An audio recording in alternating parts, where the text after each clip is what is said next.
1051. You gotta kick that. Got what it takes to win. All right, listen up. I'm looking for a star. Bring it. Right. You know I need that coffee. Eggs is eggs. Oh, okay. No. Come on, man. Come on, really? Oh my God, no. Thanks. Shout out Emez and tune in to the Sit Down. Doesn't do it easy. That's what I'm doing. It's your main man, Emez. This is the Sit Down, and across from me this afternoon is dancer, singer, actress, and yoga instructor, Miss Daisha Graf. What up, what up? How's everything? I'm so good, I'm blessed. I'm excited to be here. When was the last time you instructed a yoga class? 2 weeks ago. Really? Yeah. Where is this in the city somewhere? Where is this about? Well, I relocated to LA, so I sub around some dance studios and a yoga studio out there. So whenever they need me to sub a class, oh, so you're a substitute teacher. Right now I'm a sub. Come on. Look, I got priorities. You know, acting's first priority. Oh, that's right. You're an actress as well. Sorry, yeah. I forgot. How could I forget? The breaks. The breaks. Talk to me about the breaks. Oh my God, the breaks! I'm so excited about this. It was my first pilot and now first series. So I'm just like so excited to be a part of it. You've watched it grow. I've watched it grow. It was the first thing I actually went out for and booked. Like I've been pursuing acting maybe 3 years now, and I'd been auditioning like hardcore for like a year, just going no, and that was the first like, you're booked. I'm like, yes. So the first thing you ever booked was the breaks.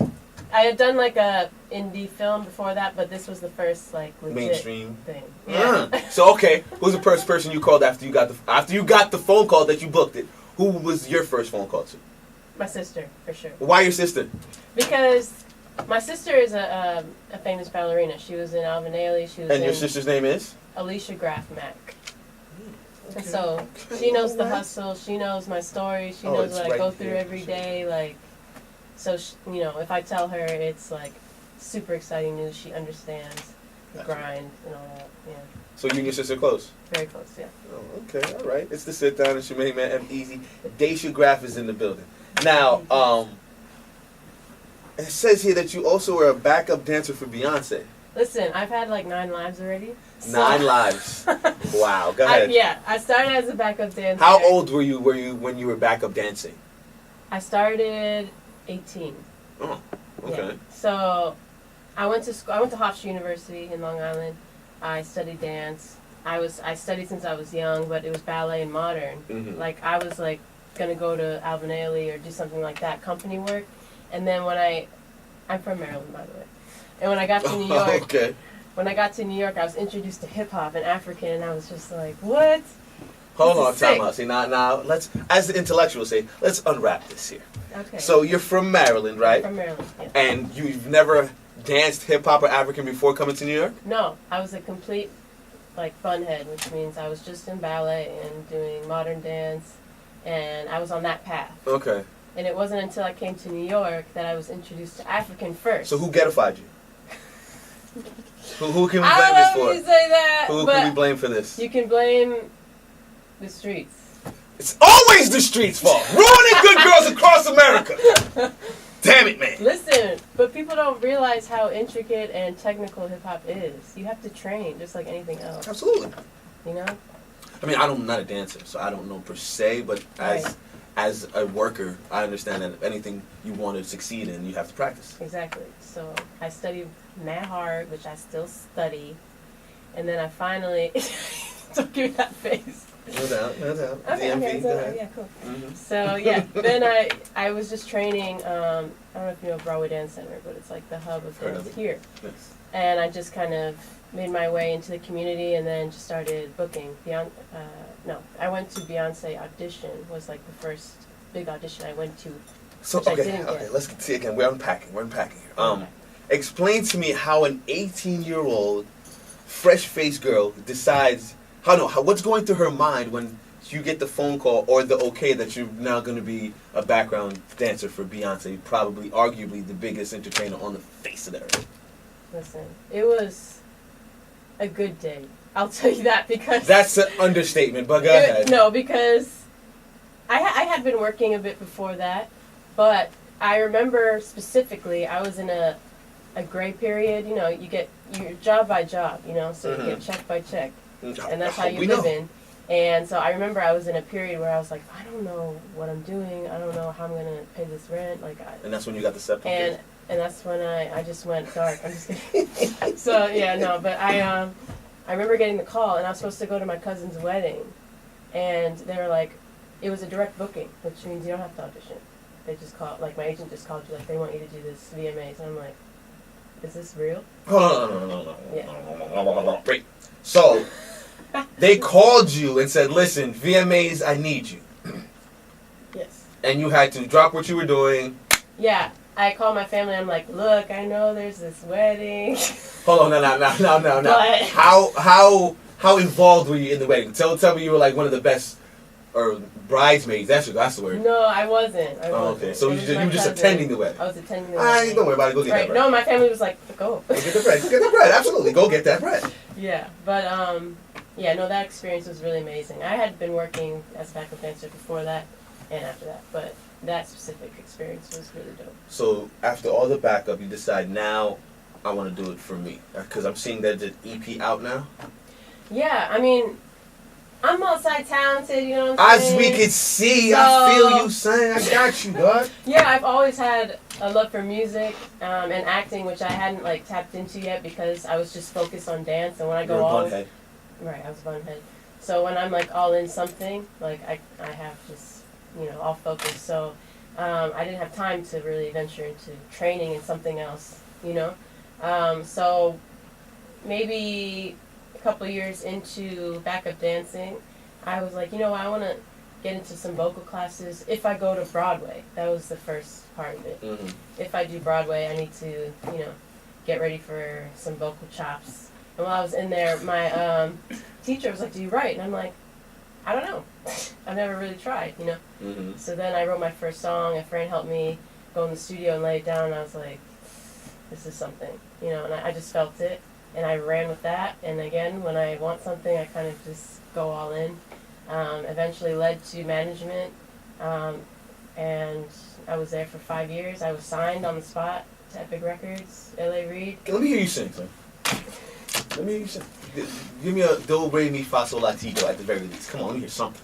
Well, listen, my music is more of an M.I.A. Santi Gold vibe, so I will gladly give you something. Okay, all right, okay. I'm going to close my eyes as you do.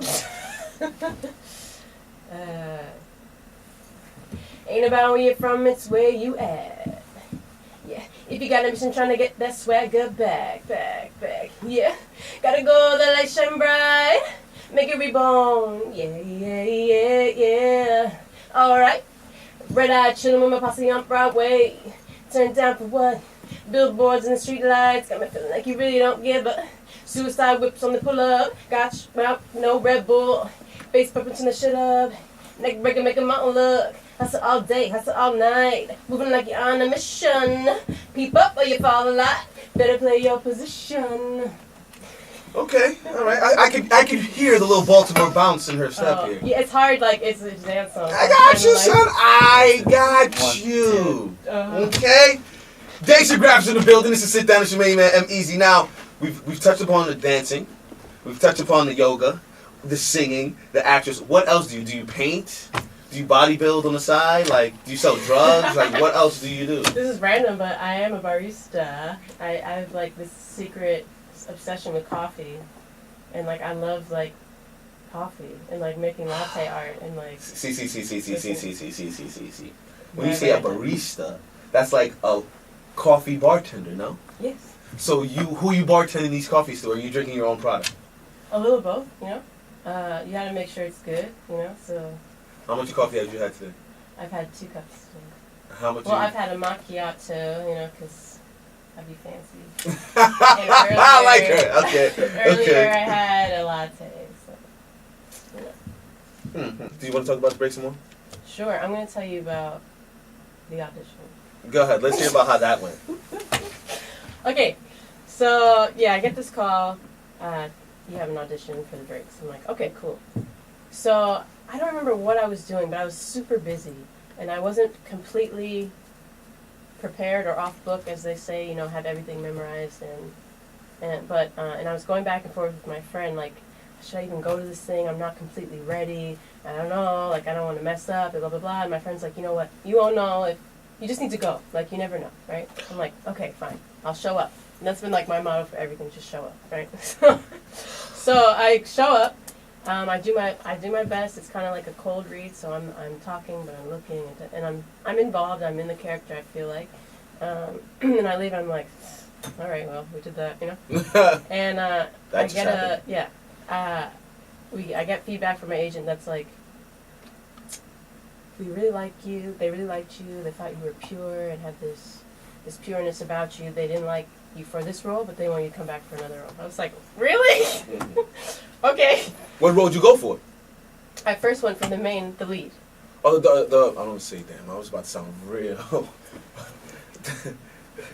the dark skinned girl. Yes, the beautiful African. Yeah, absolutely. Well put. Go ahead. Beautiful, talented African.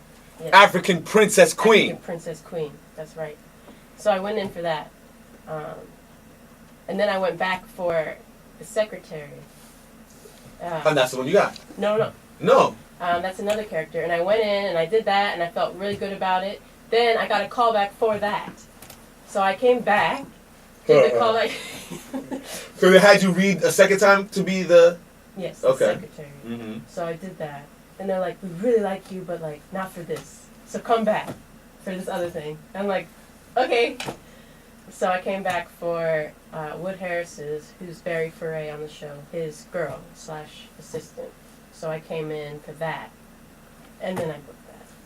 And this is the first thing you your first mainstream booking, right? Yes. To be a side Wood Harris. Yes. That's amazing. Right? Yo, listen. I produce. Well, I run the Breakfast Club boys in the morning, Monday to Friday, and he came in recently, and. Being with the Breakfast Club, you see them all. Everyone comes through these doors, you see them all. And not to say that I don't get starstruck, it's like, whatever. I seen you all you guys. Wood Harris walked through the door, and I was like, you ace! Went nuts. I was like, Julius, strong side! What? I went nuts. He's he's definitely top 3 actors of my life. Honestly, I enjoyed him. The few days that I really got to Avon Barksdale, fam. Avon, God. He walked through, I was like, oh, you're not worthy. You feel like you know him, right? Yeah. And like I had this discussion with somebody else. Like I enjoyed the Denzels and the Cuba Goodings and the Will Smiths and all that, but their characters I don't connect with. Like I could connect with Avon Like, Barksdale. I you know see a him, couple like, of those walking down type the of street. dudes. I played football in high school. Like it was cool. I enjoyed Wood Harris. But anyways, you. Yeah. You. Yeah. What else is on the horizon besides the breaks for you? I've just been like auditioning, and you know, I get a little closer. I get callbacks. I get director sessions. So I'm just climbing the ladder. I'm planting seeds, as I say right now. So, Okay. And I also, That's a great seed, the breaks, to start off with. I know. Listen, it's been It's a blessing, a no? hustle and a blessing, and I'm just here. I'm just making it happen. You know. Well, we'll be watching. Good. Absolutely. Explain. Okay, this is personal. Explain to me the septum thing. Explain to you. Yes. Why? I honestly I like it. I feel like it gives me a little edge. It definitely gives you a little edge. Yeah, that's just why I like it. It's like a nice little. So, but when you sneeze, accessory. when you do you ever blow your nose? Does it get in the way? Yeah. No, it doesn't. Like, you're not a cocaine user, apparently. No, I'm not. See, I'm just asking No, I'm because not the advocate for nose that, and no. all that stuff. Just asking. Yeah. No. Okay, we should end this now, right? You're going dark again. We went too far. dark place. Any last words you want to tell the audience before we get out of here? I just want to tell you to tune into the breaks. Look out for me because I'm like #1 hustler here. So you're gonna see me in 5 years doing a million things, and I'm so excited to be here. I'm so glad you all have me as the underdog, and I'll be back. Listen, it's the Sit Down. Daisha Graf, thank you for coming through. Thank you so much. Appreciate you. Shout out Emez and tune in to the Sit Down. Boy, you should have known by now. Easy does, easy does, easy does. Power 1051.